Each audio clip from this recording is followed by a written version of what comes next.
बाटोबाट चाहिँ जमलबाट चाहिँ नरदेवीबाट चाहिँ गएर चाहिँ लगनबाट गएर चाहिँ पचलीबाट आएर चाहिँ फेरि रक्तकाली भइकन यो फर्कन्छ यो। त्यसरी यदि लामो चाहिँ बाटो भन्न चाहिँ यो अष्टमातृकालाई निम्तो दिन जाने हो। दिदीबहिनी त अष्टमातृका हो नि, यसरी अष्टमातृकालाई निम्तो दिने जात्रा भनेर बुझे हुन्छ। यसैबाट चाहिँ के छ भने यो जात्रा शक्तिको लागि चाहिँ शिव स्वयंले चाहिँ नेतृत्व गरेर निम्तो दिन जाने जात्रा हो। हजुर, पशुपतिबाट चाहिँ अब यो निमन्त्रणा गइसकेपछि यो नेपाल अधिराज्यभरि जात्रा सुरु हुन्छ भनिन्छ नि। यो निम्तो पछि मात्रै जात्रा सुरु हुन्छ। त्यो पनि कहिले हुन्छ भने 5 अरे भनेर चाहिँ औँसीको दिनमा चाहिँ हरेक घर घरबाट चाहिँ मन्दिरहरूमा चाहिँ यो शक्तिपीठहरूमा पूजा गर्न गइसकेपछि अनि जात्रा सुरु हुन्छ।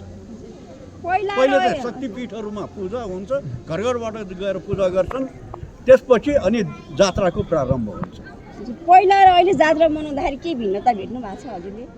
होइन, पहिलेको चाहिँ के छ हुँदाखेरि चाहिँ दिल दिएर चाहिँ टोलै पल्टेर चाहिँ बालबच्चाहरू चाहिँ श्रीमतीदेखि लिएर चाहिँ विभिन्न लुगासुगा लगाएर बाजागाजासहित चाहिँ यो मनाउने गर्छन् र यसमा चाहिँ के छ भने आफन्तहरूलाई पनि निम्तो दिन्छन्।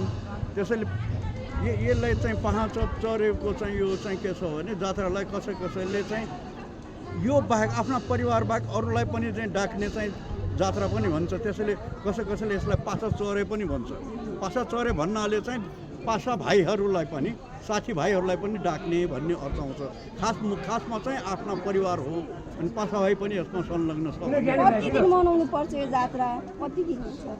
यो त के छ भने आजबाट सुरु भइकन चाहिँ विशेष त चाहिँ के छ भने यो टुँडीखेलमा, असनमा अनि देवपाटनमा, नक्साल भगवती ठाउँमा यो चाहिँ जात्रा हुन्छ। ठाउँमा फलकट ल्याएर पूजा हुन्छ। त्यसपछि पनि निरन्तरता चाहिँ के छ भने दसैँको अगाडिसम्म यो सर्पिङ गरेर चाहिँ विभिन्न टाढाका गाउँहरूमा पनि यो जात्रा चाहिँ नियमित रूपमा चलिरहन्छ। सुरु चाहिँ अहिले हुन्छ, चलिरहन्छ। के छ भने दसैँ अगाडिसम्म पनि यो चलिरहेको हो। म मुकुन्दराज वैद्य, म स्थानीय व्यक्ति हुँ। यस्तो विषयमा म रुचि राख्छु।